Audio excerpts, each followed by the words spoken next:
coming towards the rescue. Stop, everybody.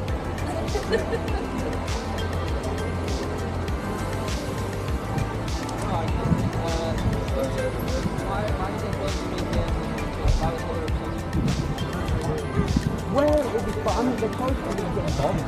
You know, they had moved all the artifacts into various mines and cellars around Germany. You know, the monument. Yeah, we've all seen and they were looking for things like that. I don't think they found an artifact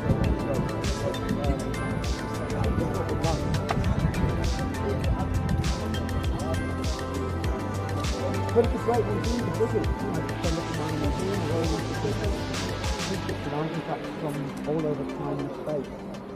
Kind of weird when you see it. It looks like I'm looking at a picture of something, you know, because I've seen so many pictures of it, and then when you see it, it's like... I know, it's and it's long, like, isn't it? yeah, I know. Huge neoclassical artifact. And then when I try to take a picture of it, it looks like shit. I know, yeah. It's like, man. Keep it in there. See that? Wow. See that? I mean, a photo is it's to life. Amazing. What a diary. I'll visit there tomorrow. Are you? Ah, right. By the welcome Berlin car. Ah. Did you know that? No. Where did you get that?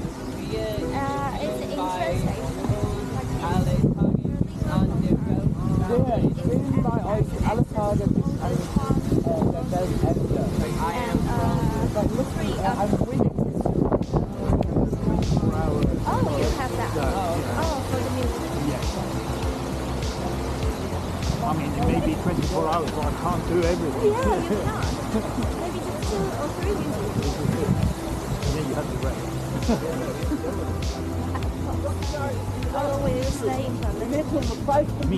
Yeah. Only 3 days. De televisietoren uit het jaar van de maanlanding, 1969. Dus Until het 64 Friday, jaar next tussen. Friday. En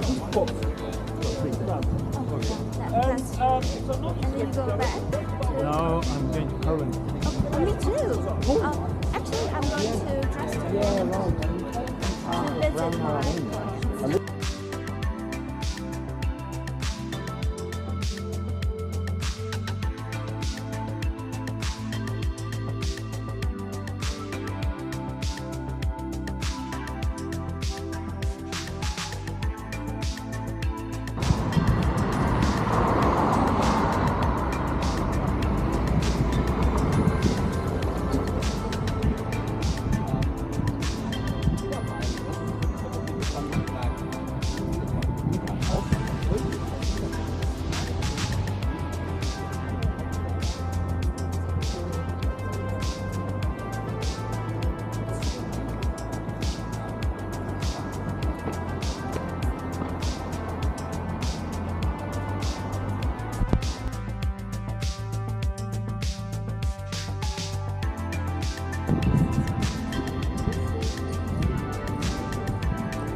We've just crossed Friedrichstrasse, which was laid out in the early 1700s, but really came into its own in the 1920s, when it was one of the centres in Berlin of the new sort of cabaret culture. This was a cabaret called the Black Cat. Across the road from it, thereafter opened another one called the White Mouse, and so it went on up and down the street. By 1930, there were 250 cabarets, bars and brothels up and down this street. Lesbian clubs, gay clubs, transsexual clubs, as we call them. to which the local Berliners would come out of curiosity and spend their nights, where the waiters were carrying trays, silver trays with glasses of champagne and also lines of cocaine. It was a crazy time. One person really rose through that to become world famous. I'm sure you've heard of her. Marlene Dietrich. She was born in Berlin in 1901, became an actress in the early 20s, and was in a lot of these cabarets around here, to which a guy called Joseph von Sternberg came in 1929 and saw her as a bit part actor in a cabaret called Two Neckties. He really liked her style, and he invited her for an audition for his new film, The Blue Angel. She looked through the script, couldn't really see a big part for a woman in it, so she did what she thought of a pretty lackluster audition. It was exactly what he wanted to see, this aloofness, and he hired her immediately, gave her the main role of Lola Lola, this capricious, amoral cabaret singer who leads this aging professor to his doom in his unrequited love for her. It was shown in Berlin in 1930 when it came out, and she went to the premiere, greeted the crowds afterwards, then got straight on the first train to Hamburg, and then the first boat to America, where she stayed. By 1937 she was a naturalized American, and by 1944 she was coming back through Western Europe entertaining the troops. In fact, the troops used to joke that she was on the front line more than Eisenhower, for which she got a medal at the end of the war, actually. She came back to Berlin in 1960 to do a cabaret in West Berlin, and she was booed off the stage from those who remembered her coming into town in the uniform of the enemy. She decided never to come back to Berlin again. She died a recluse in Paris in 1992, but she'd always said in her heart she'd always be a Berliner. And she'd written that she wanted her body to be buried in Berlin. And it is. It's buried in Friedenau, just south of Schöneberg, where she grew up, about a couple of miles that way. It's grandiose to show off Prussia's prowess worldwide. So he had the royal architect, a guy called Karl Gottlieb Langhans, to design and build this one on a classical scale and a neoclassical idea.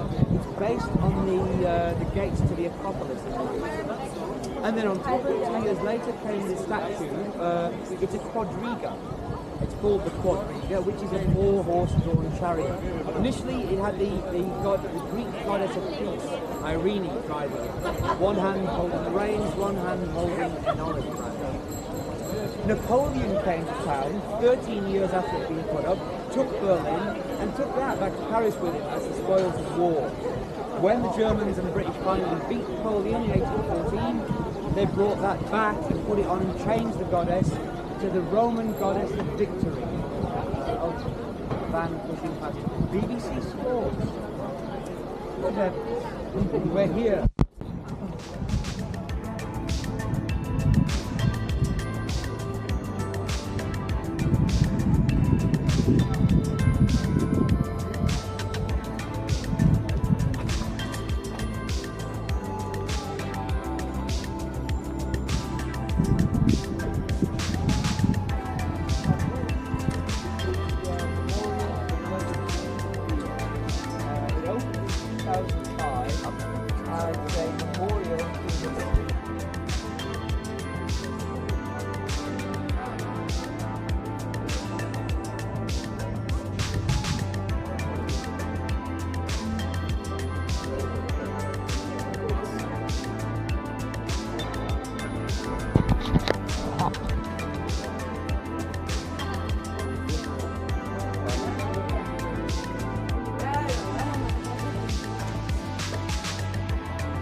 there was the connection.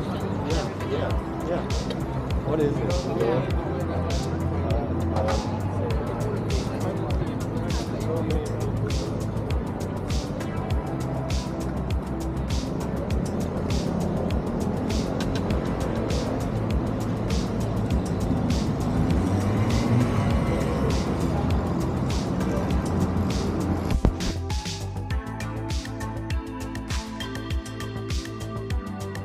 This was the final of the fourth generation of this century. Before that it was about this high, with then speed level just only halfway or something.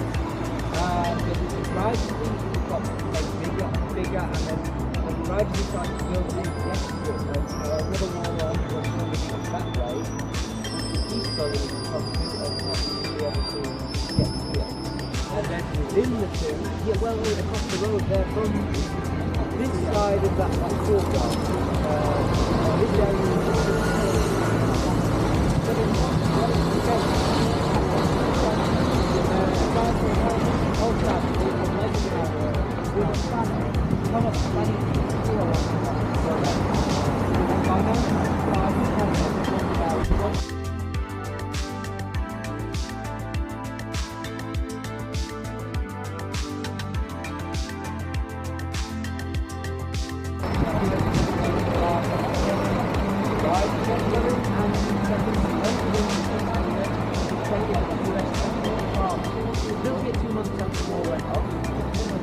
they started off probably already not recognised by the other occupied forces, which is French.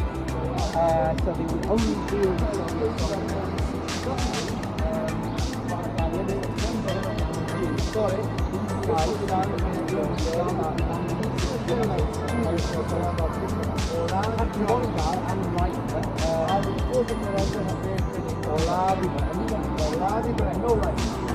came back there and pulled out these ones where the general in charge of the American occupiers. They sent down 2 jeeps.